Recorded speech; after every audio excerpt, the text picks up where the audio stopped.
Hey there, I'm David Lesmes, and you are listening to a podcast that showcases the powerful stories of extraordinary Latinos impacting the world and leaving their mark on the global stage. It's a pleasure for me to welcome you to UPRISE Latino.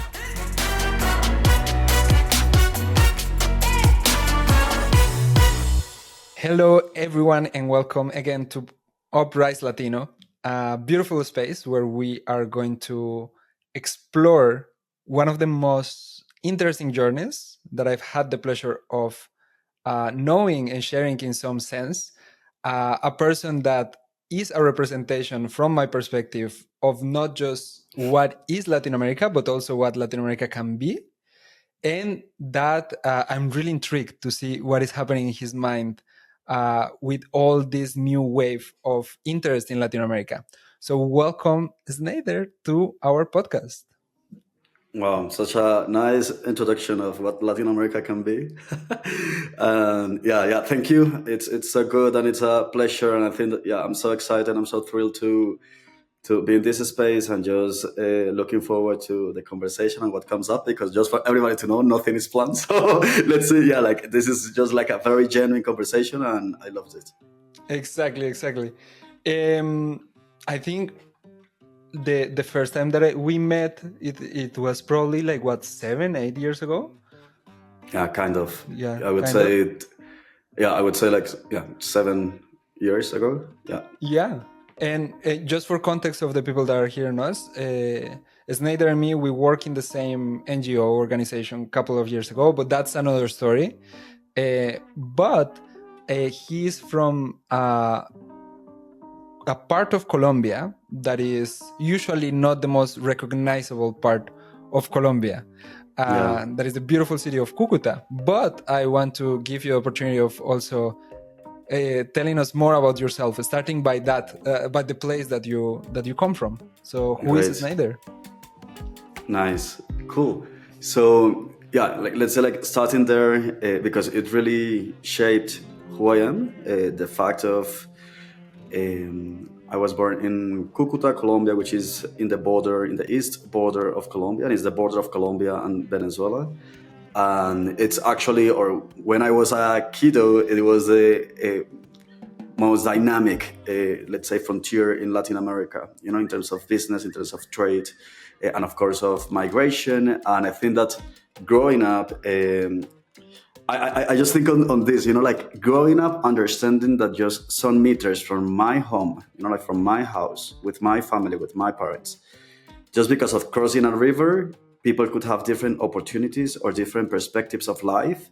Literally, just like really mark or set a point in my understanding of what life is and the understanding of what sociology is, right? So I'm very grateful, to let's say to experience that. Actually, tomorrow I'm flying to. I'm now in Bogota, which is my base, right? From here I moved to the world, but tomorrow I'm going to visit my parents in my hometown, and I every time that I have the chance to go there, I just go there to basically reconnect with that because I think that is a grounding experience for me. Just going back every time that I can. And with that, I would say that overall, I'm a very, I have a very humanist spirit. So I think that growing up around so many different realities and so many different perspectives really uh, woke up my passion and my interest on understanding people's perspective. And specifically, I do have a phrase that I defined when I was like 15 years old. I think I was still like at high school. That I say I'm a person that is passionate or interested in every single expression of the thoughts of humankind. And Épale. yeah, and I defined that like I was like 15 years old. I think that I don't know, like after watching Art Attack or something like that. Like it's yeah. I was very I was this kind of kiddo that was not watching at Disney all the time. Like the Disney movies, etc. Which is something very rare or something very awkward for my friends now because everybody's like on the conversation. You saw the Lion King or this, and I was like, no, no, No. no, no, no. And I was all the time, like my favorite programs were National Geographic or Discovery Channel and this kind of stuff. And and art and creativity, and that, let's say, like goes to how I define myself today, or like who I am today after 30 years of, let's say, transit in this planet, and transiting from different versions of myself as well. Is I do have two components, or two big components in my life. One is the creative and all this universe of possibilities in creation and human imagination and human production. Um, that is very linked to that phrase that I just mentioned before, right? And I decided to study architecture. So I am architect by profession, and when I studied architecture, when I decided to study architecture, it was because it was the closest in my range of possibilities in that moment to get to this creative world, right? So um, yeah, I enrolled in architecture because I thought it was architecture is known as the queen of the fine arts, right? So Yep. in theory, with architecture, you can get a glimpse of different stuff. And I remember I love my university phase because my college phase, because I saw 8 semesters of photography, like 4 semesters of exploration with materials and with shapes and with light. And, it was a very artsy perspective of architecture, not necessarily a very engineering a perspective of architecture, which I really love. 10 semesters of history of art and architecture, which is something that I really, really appreciate. So let's say I have this part of me, which is which which has a very strong sensibility towards the world, like, and that is very, how to say, like, receive so many stimulus from the world, and really catch it and really ponder on that and reflect, and, let's say, creates my own critique and perspective about that, and also share it with the world. And right now that has to do with different parts of my life. Like, I don't know, I'm very involved in fashion, I'm very involved in art, I'm very involved in design. And usually my circle, uh, like, I don't know, like more than 60% of my cycle of my friends, my close friends, and people that I know, and my network is around that industry and around that area, which I really appreciate. Like, just to be able to let's say, to have conversations and to experience different experiences on it. And there is a second part of myself, which I think is a bit more rational. It's like both sides of my brain, like the most creative and more philosophical, if we wanna, let's say, see it from that perspective, is there. And then I have also this more rational and kind of, how to say, player, if we could call it that way. Like, since I'm very, young, I also understand that life is a game, or I think that life is a game, and you decide first if you really want to get to know the rules of that game. Second, how you want to play, like what will be your character. And third, how you understand basically the rest of the players, and how the players interact also with the rules and with the dynamics, right? So I was very interested since the very beginning, since an early age, on understanding how the business world works, and understanding, like, about the methods or the systems that we have now in place, like capitalism, like, like how the world works, and I think that that also comes, like, coming from Latin America, and understanding that I'm very passionate about history, um, not only of art, but I mean, like, in General, general yeah. history, yeah. And understanding, like, specific elements about our history, I really wanted to know and to understand what were those kind of rules or dynamics that basically set the world or define the world that we live in today, right?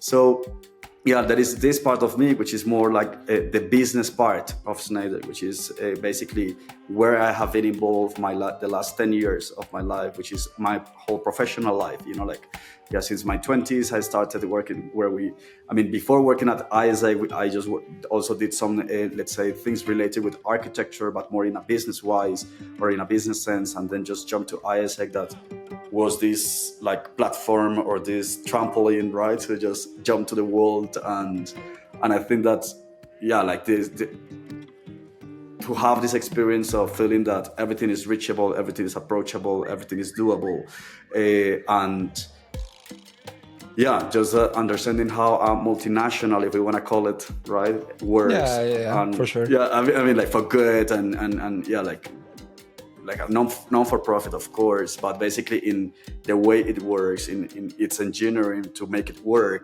it's like a multinational basically. So I was very interested, and that was one of the reasons why I entered ISEC, to understand in this scale how business management works. And I just realized that, yeah, and of course all the social causes, and because my experience there was mainly about social projects. Like I always were in the front row for social projects management and bringing people to Colombia, getting Colombians outside, etc., to work on SDGs or sustainable development goals. But it was a hard component was to understand how this big, like a structure and organization works. And then just jump into working in art in New York with a startup during the COVID time, just supporting emerging artists. But again, in the business side of it, like thinking in the business plan, thinking on how to make it work. And then just for the last 3 years, I've been working with an organization that's called People Center Internet, which is in Silicon Valley, where I have been doing global operations. And yeah, again, it's just the structure of it. How does it work? How can it be funded? How can it, like how can we interact and connect complex systems, etc. So that's, let's say, the second part of myself, which is way more into the beauty of business, into the beauty of complexity, into the beauty of systems. And now let's say that more into, let's say, Sneider today, which is more on the perspective of first focusing or refocusing on different passions that are not only related to all these things that I already did, but actually with all this knowledge, with all this, like a understanding of the world, understanding of business, of my network, etc., and understanding, of course, of myself, like my own discovery of what I want now in my life. And I think that now there is a new chapter that is just opening to new possibilities in terms of, yeah, professionally and personally, which I'm very excited to. So I think that, yeah, I just did like a The entire very, journey. I love yeah, it. like exactly. It's like a summary of from Cucuta To the world. to the world Yeah, and yeah, for beyond. sure. Yeah. Yeah. So yeah, that's part of me, or a bit of me. Nice. I have so many questions. And of course, I think that talking with you is really interesting because we can open this conversation to many different sides. Also, for the people that don't know, two small things. The first one, ISEC is a youth leadership organization that is present all over the world that aims to achieve peace and fulfillment of humankind's potential through leadership development on young people. And also, Snei, beside of all those things that he does and he has interest, he's also a great tennis player. Yeah. You're you're playing tennis recently, so Yeah.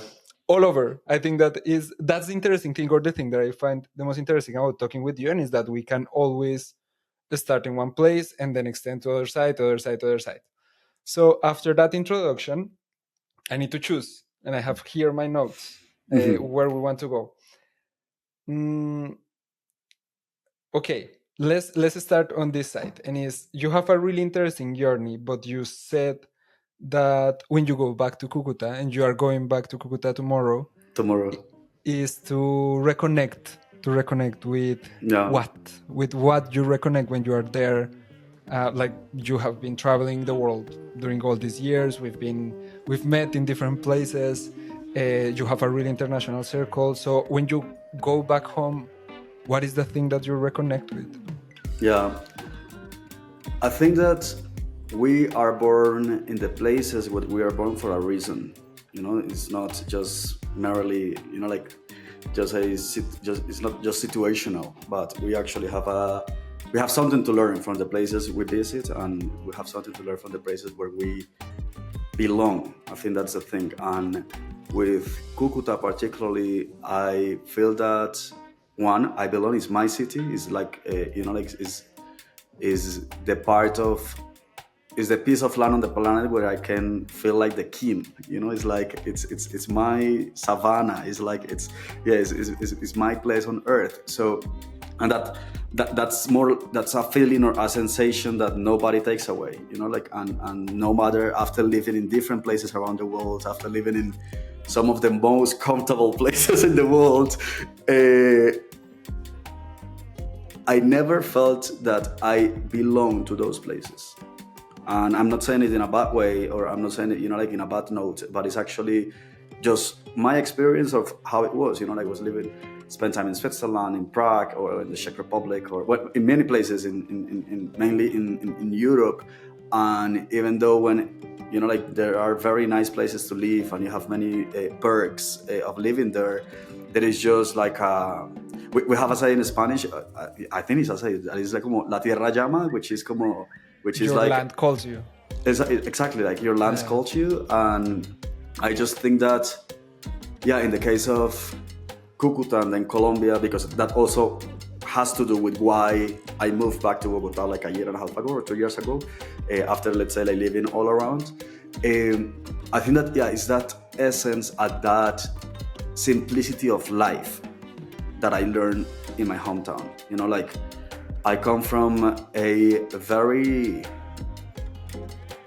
complex circle in terms of my family and where I grow up, in terms of different, let's say, situations and needs. But the thing that I learned the most and that I appreciate the most is the understanding of community, right? Like, your community is everything you've got, your community is everything you have.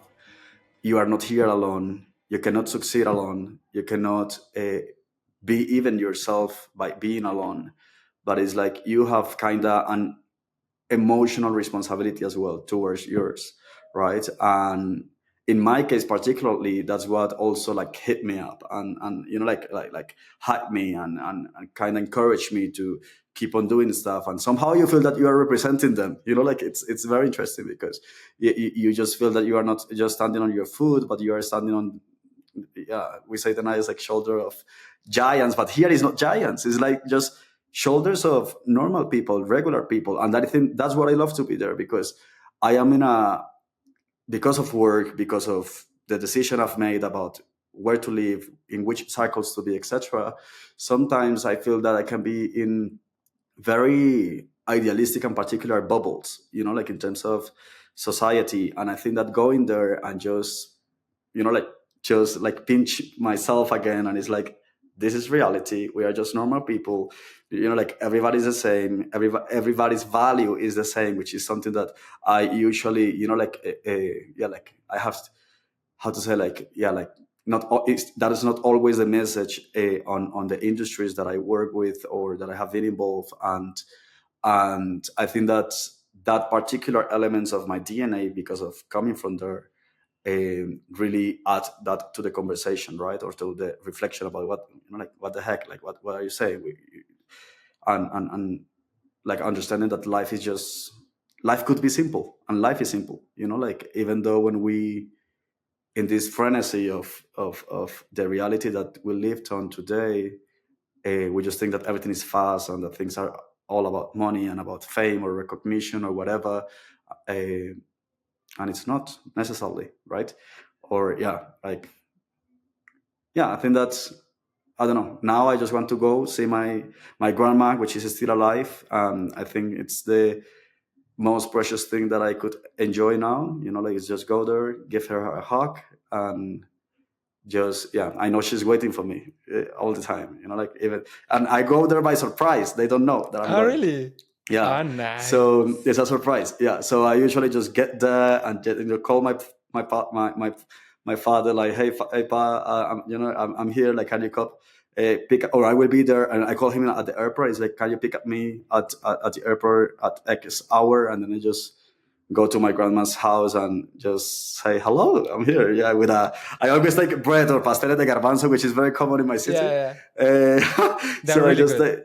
yeah. So it's one of my favorite meals ever. So I just get there, and I think that sensation of, like, feeling that very genuine love is something that I just always yeah, as long as they are here, I mean, alive, I would like to experiment as many times as possible. And I think that, yeah, that's basically what I look for, or what the way I reconnect. And I think I reconnect with the essence of life, which is this pure love, genuine love, and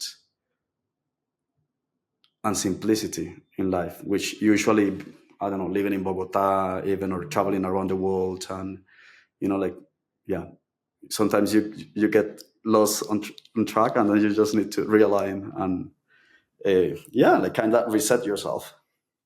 I can relate. I can relate totally. So I'm not from the same city as Snei. I'm actually from the city where he's living right now. Mm-hmm. I'm from Bogota, but I can totally relate when I come back to my neighborhood, the neighborhood of my childhood, with the same streets, Mm-hmm. some of the same people, the Yeah. same empanada place that I've been going all my life. I can totally relate to that feeling Yeah. of Does it simplicity, still and exist, the also, empanadas place? yes, sir, Yeah. because it's the one of the church. Uh-huh.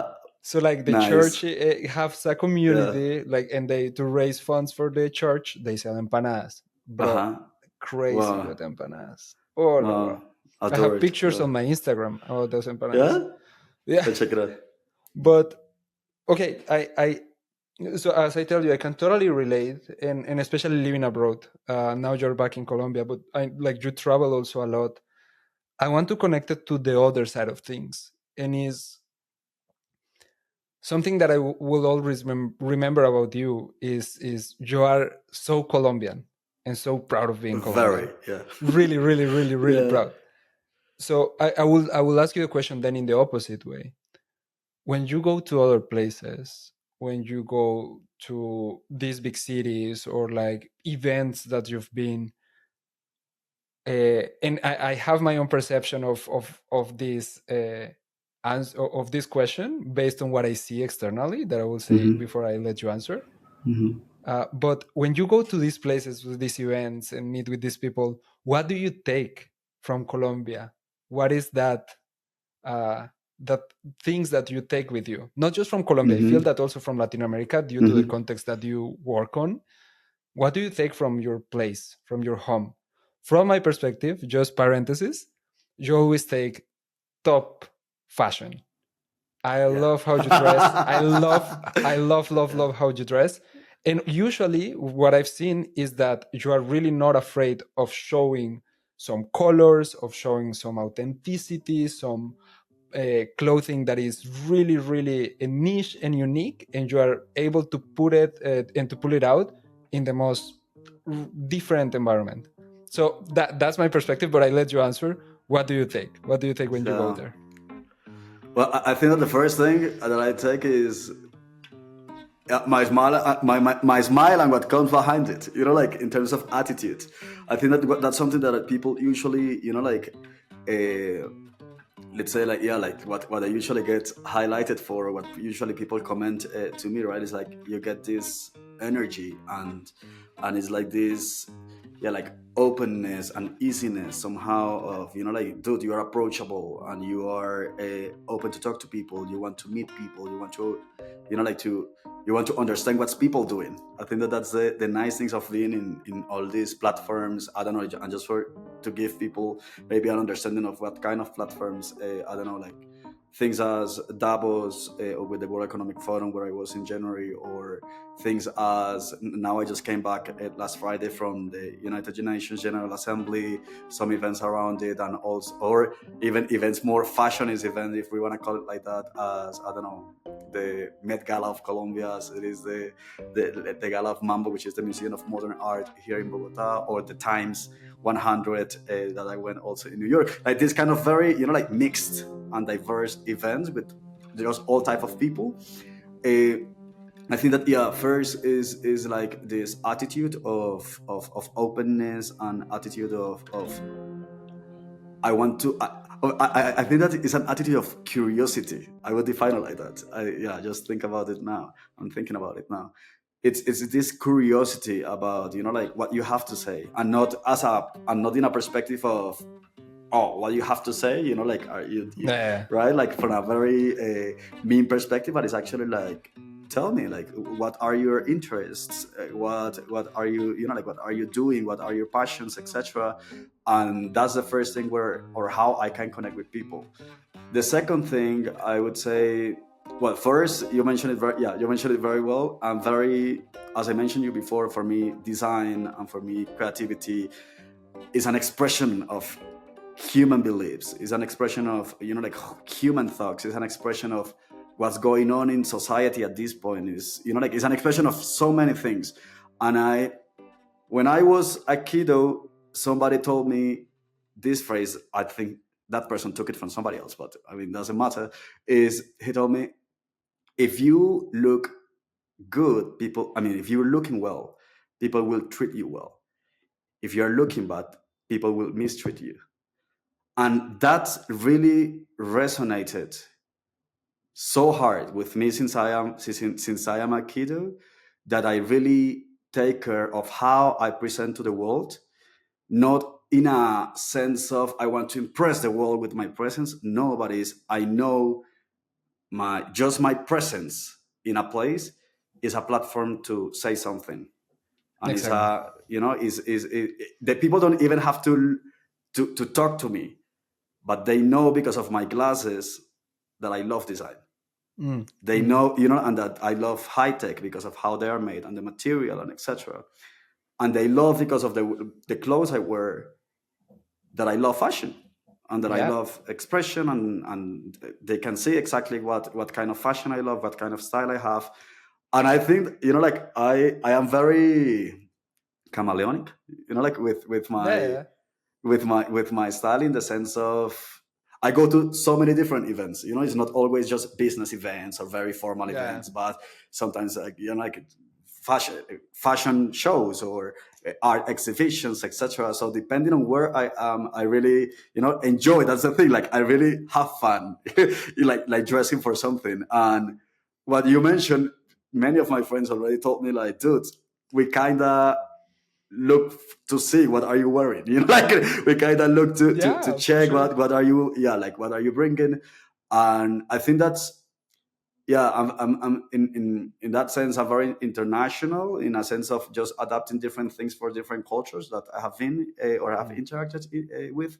But I also use it as a platform to show, yeah, Colombia, and to show my origins, based on, I don't know, I could have a Ruana or wear a Ruana in a stylish or yeah, nice way, and not only the traditional way, let's say, of I always have this access.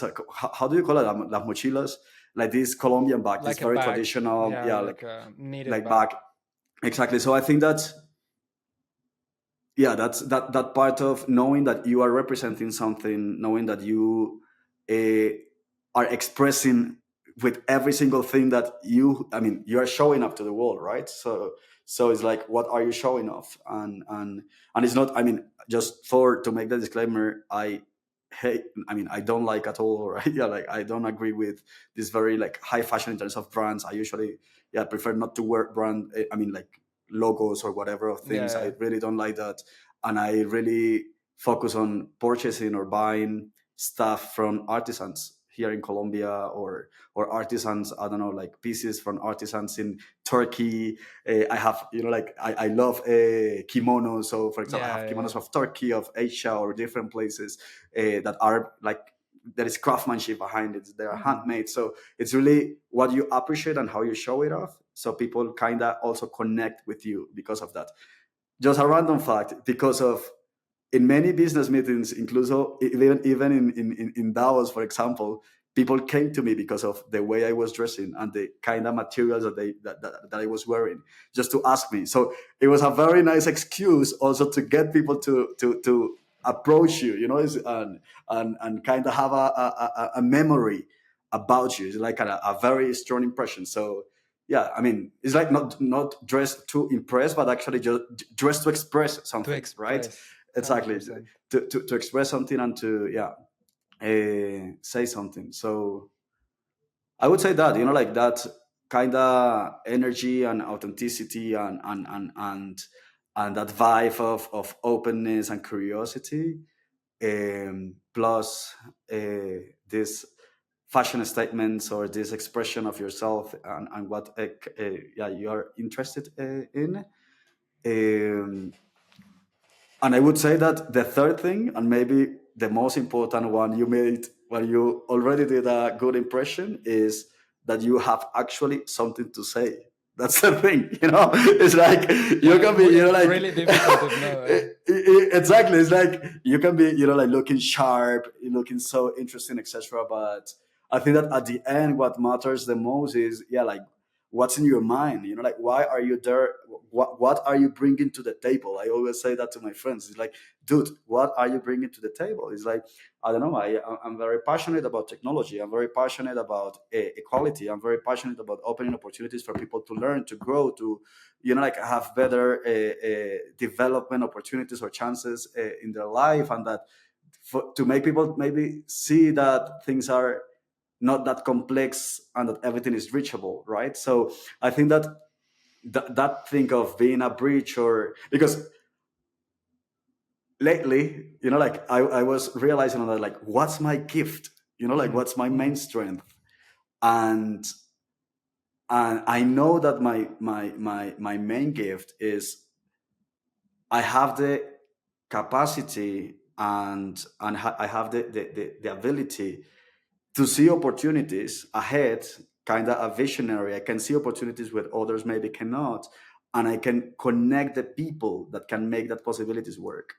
So I am a connector. And if you see, yeah, maybe my main asset is my network. I really know people in so many industries, in so many places. And that's something that, yeah, you mentioned before. I am kinda a generalist. You know, like I really I mingle and I just flow in between tech in Silicon Valley, right? With very software engineers, and you know, like yeah, like I work with people that their world is literally just this world of Ones and coding and zeros. regulation, Yeah. exactly. But then I just jump in a plane and I'm talking with a fashion designer, right? That is just exploring fabrics from the Amazon rainforest. You know, like this kind of conversations that really makes your brain and your mind just being in a flow of getting in and out of industries, of different stuff. I think that that's fascinating. So yeah, as a connector, I can see opportunities, I can sit people on the same table and just say, you need to talk, there is an opportunity here, you should collaborate, right? Yeah. And in that way you make things happen. So yeah, and I enjoyed, I loved it, because yeah, I really love to be surrounded by people, and people that is very curated, you know, like I really curate my cycle, I really curate, like I'm very careful with whom gets into a, let's say, if I introduce somebody, a Yeah, friend of yeah, mine, of to another course. friend of mine, is because I know that things can go right, and that, you know, like that they can really support each other, or level up what each other is doing. So yeah, I think that that's what I bring to the table, and or my main gift, of course, in terms of knowledge or etc. That is other experience. But I think that if you ask me, like, about what's that I bring to all of these places that I visit, or these meetings, or whatever it is, I would say, yeah, that capacity of see opportunities, and not only see opportunities, but see who can make it happen. Yeah, yeah, I see. Again, second, like, I think this is my third question, and again, you open like 6 doors, 12 windows, but that's amazing. So I will try to take from my notes, try to drive a question that Okay. makes sense. Okay. Okay. Yeah. So bear with me. So I will start in the first episode. We just relating with something that I was talking in the first episode with Antonella, that is a friend that lives here in Stockholm, and is, as you know, here in the Nordics, people love fashion, but they are really monochromatic. There are certain standards of what is good, what is bad. And she was talking about a really beautiful experience that her mother sent her orange jacket, and she was like, "No, but how am I going to use this?" But then she reflected into herself, like, I need to use this. It's precisely these kind of things what allow me to show myself in my most authentic self. Hmm. And I think that that's something that is really interesting about us as Latin Americans, and is, on one side, we can fit in different environments, as you were saying, chameleonic, but Hmm. also when we take our authentic self, we are able to really express, and usually people take that with interest or with certain Hmm. curiosity. So I want to connect that with something that we were talking earlier before this conversation, uh, and is in the same way that when you go in your authentic self and with your expressions and with your fashion to different places, you are able to capture attention. Latin America is also starting to capture some attention. And you mentioned a phrase, and I'm going to steal it from you because I think that is really cool. And is that now it seems that Latin America are the cool kids on the block. Yeah. How have you seen that during your trips? What is the experience that you have of like being in these places? What is the perception that people have about Latin America? What are those connections? Talking about Hmm. connectedness precisely, Hmm. what are those Hmm. connections that you have been seeing lately? Yeah. Yeah. Yeah, in that conversation where we mentioned all the different or all the momentum that we are living in Latin America, right? And that the world, or at least and mainly Western, is looking at Latin America as a place for experimentation and as a place for answers. I think that that's the thing, right? And it has to do a lot with the, like when we talk, when we have a quick reality check on where we are as humanity right now, and we see, okay, we have one of the biggest problems, if not the biggest one right now, or the complexer one, is the climate action, and to understand that, like yeah, what's going to happen if we just continue like in the same way that we have been in terms of consumerism and destruction of natural resources, etc. Latin America is in that sense a answer to the world, right? And I think that more and more people is realizing it, from political leaders to business people to, like academia, etc., etc. Everybody's starting to focus on what can we do here, and can we use this as a sandbox, or how can we use Latin America as a sandbox for solutions, and to, yeah, bring kind of hope to the world. It's like, Mhm. yeah, it's like, yeah, I think that that's one of the main things. Like, we are a sandbox for hope and for alternatives, where basically, I don't know, the north, or yeah, basically more the north is kind of getting out of those answers, right? That's, let's say, more in a, how to say, like, if we want to call it like a scientific or research way, right, where we know that we are a space for that.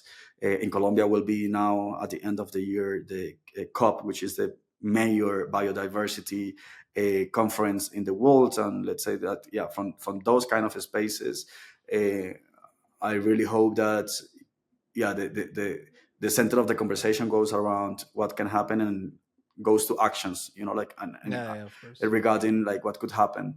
But if we go to, when we talk about the, like the cool kids, and how people is interested, or the world is putting their eyes in here, is from a culture perspective, and a more pop culture perspective. You want to analyze it from that perspective. I don't know, movements or genres in music, like reggaeton, for example, which started many years ago in Puerto Rico, and mainly the islands, the Dominican Republic, etc. But now, yeah, that movement coming to Colombia, and Colombia being right now like one of the, if not the biggest epicenter of reggaeton in Latin America. And now, with technology and everything that we have, like streaming, etc., you can hear reggaeton in Tokyo, you can hear reggaeton in, like in New Delhi, or in Johannesburg. So the penetration and the influence of our rhythms, and I think that that's very cool, because when you check, even when you check reggaeton, which is a urban an urban genre, gender, you got gender, whatever it is. Genre. Exactly. When you check reggaeton, you can see that even composers, they put many of their traditional sounds from their cultures. Like, you have reggaeton with, yeah, like even with accordion in the case of Colombia, and yeah, like they use different instruments just to put it, or to influence it. Then something that was very traditional or that was folklore in a culture or in a country just basically goes to Australia and people listen it in a kind of mixed way, right? And Yeah, dance to yeah, it and feel it and flow, exact, etc. So I think that, yeah, from all this entertainment or this cultural industry, that is what people consumes the most, right? And is what basically set the stand on who's cool, like which place to visit, which place to go. If you ask here, for example, in Colombia, many people goes to Medellin. Medellin is even being a bit, I think, is outrighting Bogota as place to go in Colombia for many people, for many young people that really wants to see, like about the hometown of J Balvin, of Maluma, of Karol G, of all these singers, and of course to see all this urban landscape that it's very particular to them, right? yeah, So yeah, and that's only, I mean, in music, but I think that I mean, you also you live abroad, like it's very common for people to have, I don't know, Friday nights with salsa or bachata, or there are many other uh, uh, let's say parts of that element of music that really gets people attention on Latin America and what's going on here, what's emerging from here. And if we check, for example, I don't know, before imagining a character or yeah, an actress like Sofia Vergara in being the highest paid actress in the United States for being a Latino person, like Gloria, like in Modern Family, for being her, basically for representing her, because she is even Colombian in the series in Modern Family. It was something that you didn't think before about, like you didn't think before, like it was possible. But 100%. Yeah, it's like all of these, I would say that small steps or small characters or small, like actors, actresses, or whatever, yeah, like any role that they have in this industry really makes a stronger and stronger, let's like hits, or like steps on the acceptance. I think is that, the acceptance of Latinos, and they increase the visibility. I think that, I think that Latin America, and I compare it just with something that is happening, for example, with, I don't know, India. Before, yeah, in the US, you thought about India, and it was like, yeah, you thought it was the cashier or something like that, right? That was the perspective of people around it. And then now it's like, that Indians are the ones leading in terms of talent, all the yeah. technological revolution. That they are the engineers, they are the ones working with AI, they are, The etc., etc. CEOs. The Yeah, CEOs, exactly, exactly. So I think that it's kind of a similar situation, and I just mentioned that because of the minority in that part, at least with the story of the states, of the United States. And it's usually Latinos were perceived in the US as more the service people, and I think that now just understanding and seeing people, like, I don't know, for a Latino kid, or a Latino girl that is growing up, no matter if she's growing up in Mexico, or if she's growing up in Arizona or in New York, she can see many other Latino women that are now C-levels in different corporations, that are now, in NASA, that are leading different, let's say, scenarios in a global scale, and they can say, yeah, I can also be that. So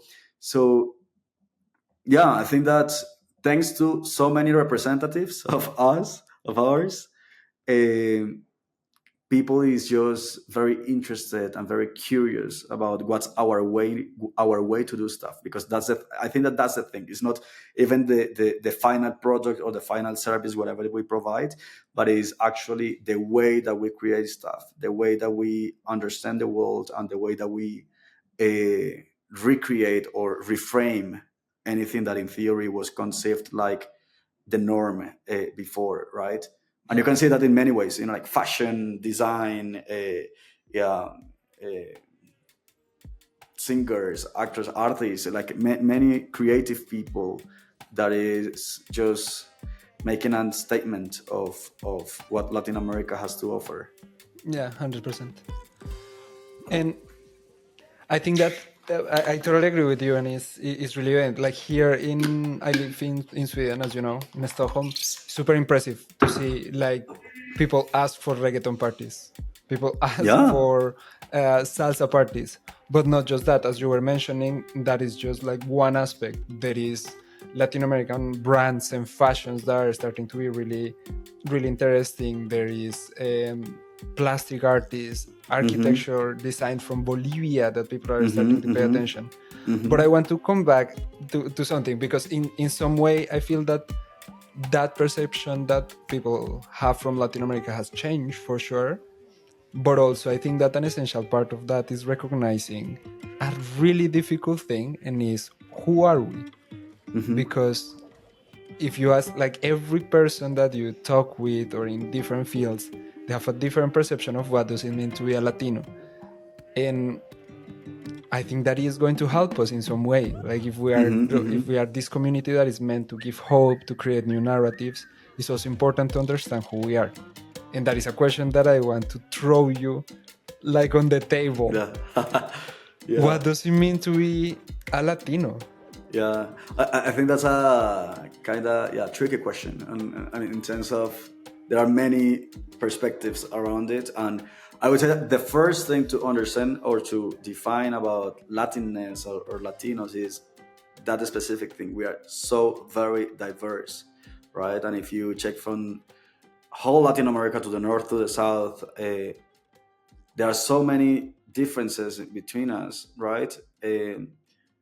Cultural differences, or even not only cultural but also in systems that we have in place in every single region or or every single country. um, so I think that it's important to first start there. Like, we are so very diverse, and there are so many different things on us, that is interesting to look at too, just with detail, right? Like, with just go Absolutely. culture by culture, and checking what's the richness behind all of that. But I would say that there are certain, I think, I mean, in my perspective, there are certain elements that make the Latino culture unite as one, or to have different elements in common. And I will start with what I say about why I go to my hometown, with which I see usually in, or what I have perceived traveling Latin America, having friends from Latin America, etc. And it's, I think that the pillar or the pivot of Latin America is family, and our understanding of family, and our understanding and our value of family, or for family. Like, that's the base of Latin American culture, in my perspective, is, and everything that comes behind that, right? Like, that's just like the top of the iceberg. But what I mean there, or what I mean with that, is family is the main value or the main element, and then behind that it comes community, caring for each other, caring for others, not only thinking of you, not only thinking of your benefit, but thinking on how your neighbor is, how your extended family is, how, like, I think that we are very caring as society, as group of people, as community, right? Like, we really care. If somebody's in need, we try to help them out. If somebody needs an opportunity, we try to give them an opportunity. If somebody wants to learn something, we try to help them to learn something new. So this part of community, it's also very, very strong, and really defines who we are.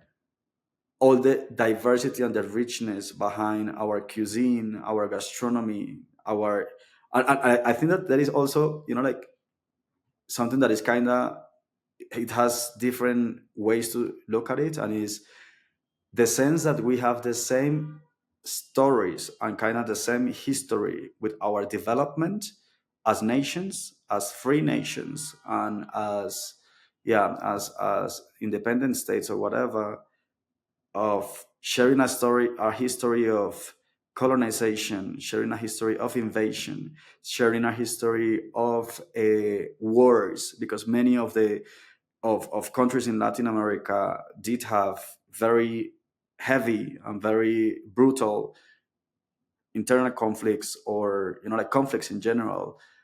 I think that also understanding that, how to say, that instability, if we can call it like that, in life, right? In terms of that life is not granted for like, I think that we grow up with that. It's like life is not just, yeah, it's given, but it's not granted. And you really kind of, in a sense of Darwinism, like, learn to survive here, and to be just aware of everything that is going on, etc. Even that things that are not very positive things shaped many of us and our understanding of how we live with others. Like, and that's something that you can see from Mexico to Argentina. Like, you can see it from north to south. You can see it just everywhere. Like, these kind of common patterns on how we live. And yeah, it is very. I just think that as a sociocultural phenomenon, it's very interesting because you can empathize, for example, with X country living a moment of, I don't know, narco traffic, war, or whatever, because I lived it here. Like, we lived it here in Colombia, so we can empathize with that kind of things, and with different stuff. Like, we can go by different topics. So I think that Latinness, or that, like, what is Latino, just goes beyond defining just specific elements as family, community, this flavor or this optimism about life, because I think we are united also by our memory and by our history and Yeah. by everything that has just shaped us. It's like we are I think, I don't know, it's like when you are part of a family, and you know Mm. that something happened in the family, and no matter if you are like, I mean, the extended family, right? But you know Mm. that, I don't know, your cousin or your auntie or your grandpa did something, or something happened to him or to her. But it's like all the family knows about it, all the family is sensible about it, and all the family is caring about it, right? Mm. So yeah, for me, just to try to grab up all those different perspectives for things, I think that being Latino is an amalgam of situations, is an amalgam of understandings, is an amalgam of perspectives around what's life and around the way of living life, right? And I think that it's also that we kind of know in silence. Like, it's something that we kind of read. That is not that you will not find a definition of what Yeah. Latino is a feeling. We read it with an eyesight. We read it with the way we hug somebody. We Yeah. read it with the way we smile to somebody, right? So I think that I don't know if it's like an state of mind, or that would be a lot to say, but it's like, yeah, It's a feeling. it's a feeling. Yeah, it's very, very particular. You cannot describe that very well. Yeah. Yeah. Yeah. Oh, again, so many things. But I want to just contribute with two things that you made me think about, and is that part that you were saying earlier, that we are able to bring hope to the world through our optimism, through our approach to life, and that also is related to that common story that we have, Hmm. because that common story that we have, especially our recent history in Latin America, most of the countries have had a complicated time during the last century. But the acceptance of that past is also allowing us to create new narratives, to have hope, and to see how our communities can progress. And we can communicate that feeling to the world. And the second thing that I wanted to share is, yeah, it's a feeling. It's a feeling in the sense that, for example, with the Olympics that happened Yeah. recently, I don't know if it was the same thing for you, but I feel that even countries that are really close here in Europe, if it was like, I don't know, Belgium against the Netherlands, or like both where they root just for their team. Hmm. But we in Latin America, I can be Yeah. Colombian. If there is someone from Honduras, Uh-huh, uh-huh. hey, we Exactly. go crazy. We go Yeah, yeah, yeah, crazy. Brazil, it doesn't matter if we don't know them. yeah, It's a feeling, and it's that feeling of community, of home, of family that you were mentioning that I think that is really interesting. So I want to bring, if we bring all these concepts that you are giving to us, so diversity, the richness, family, community, the struggle, all these kind of things, do you think that if we understand Latinness as a state of mind is something that can be shared with the world? Is something that can influence the world? And if yes, how? If not, is there a way of connecting it with the rest of experiences of the people? yeah. Yeah, I think it can be shared with the world, and I think is being shared with the world. You know, yeah,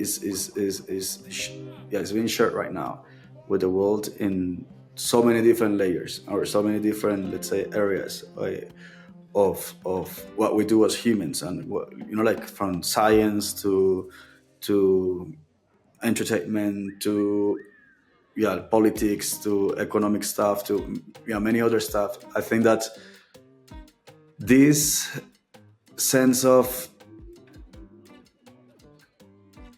I will just highlight, or I will just try to articulate everything Go for it. around one part or one element, which is this community and slash family, which is basically the base of caring, right? Which is Yeah, care for yeah, each other. I think that's something that the world needs, and that the world, and at least Western, and I will always kind of clarify about Western because it's where I move the most and where I have yeah, yeah, more, yeah, let's say, absolutely. experience. And yeah, I don't want to be like a absolutist on how they Yeah, yeah, live in totally. China, whatever, right? Uh, but I think that at least in Western, where the system or the mindset that has been imposed somehow, or that has been prevalent over the last years, over the last decades, is the focus on yourself and the focus on your success and the focus on you above everything else. I think that this perspective of is not only me, but it's, I mean, I don't exist if my people do not exist. I am not rich if my people doesn't have, you know, like, if they are not rich with me. I am not successful if my people is not succeeding as well in whatever success means for them. I think that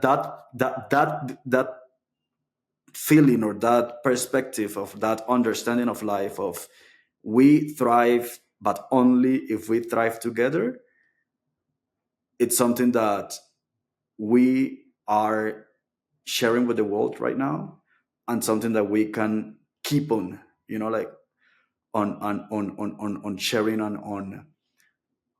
on showing. Maybe I think that's the thing as well. It's like, yeah, on showing and on acting on that. Uh, the fact that we know that the Amazon rainforest, and that, Mm. you know, like many of these solutions for the climate disaster that we are living is in Latin America, and that it has been taken care of for thousands of years for the communities that lives there, right? And that caring, and that, let's say, way of living in a more peaceful way with others around you, with nature, etc.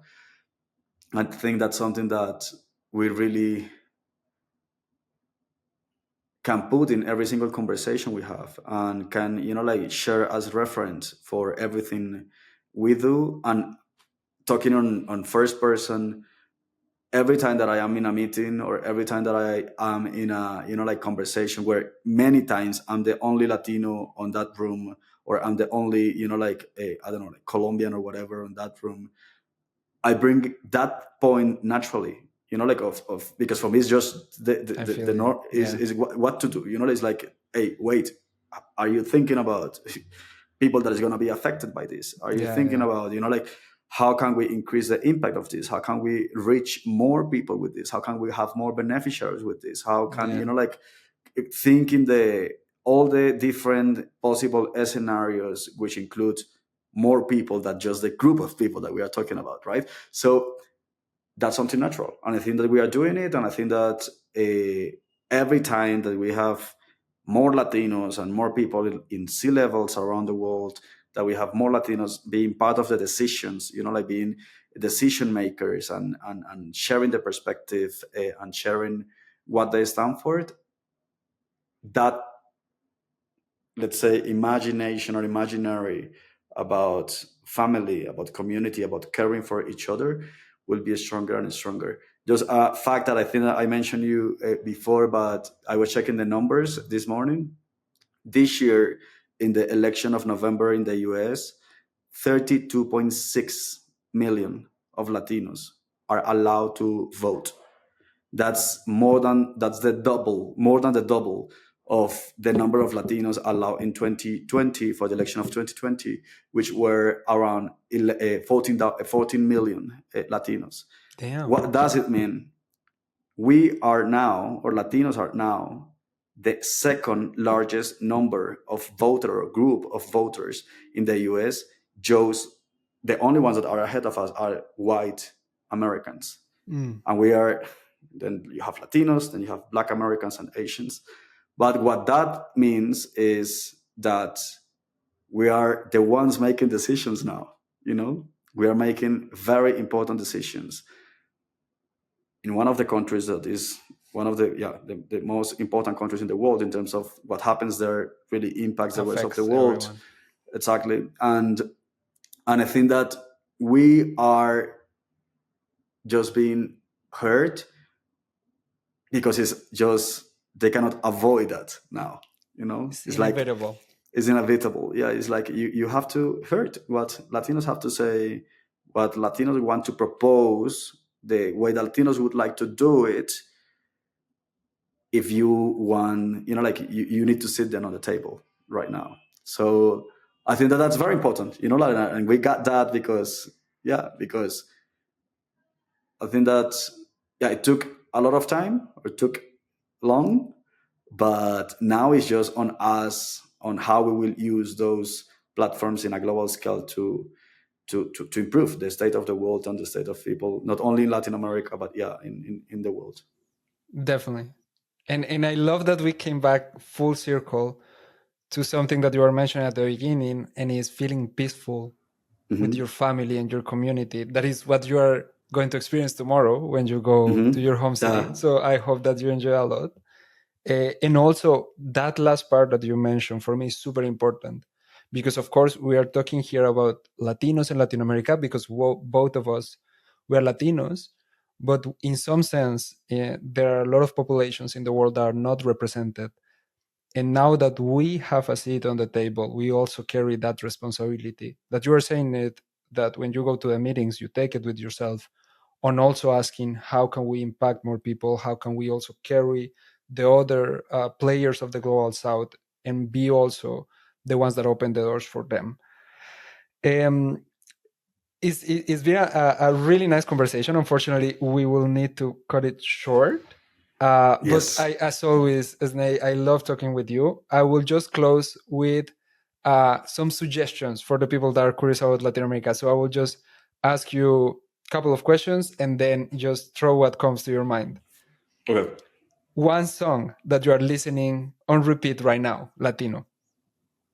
One song, Elata Overt,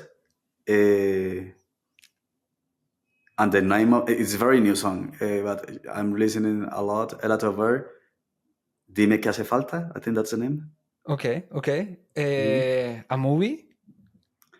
A movie from Latin America, or Yeah. Silencio, which was recorded in Colombia. Yeah. A book. A book, Las Venas Abiertas de América Latina, or in English is Open Veins of Latin America by Eduardo Galeano. A clothing piece or accessory that you will suggest to the people. Colombian bag, the indigenous, this is like a tote bag, something like that. Yeah. The Waju bag. The Guayu bag, exactly. An artist. Doris Salcedo. A sports player. A sports player. Just because I love her, Camila. She's the best Colombian tennis player. And lastly, a message. A a message.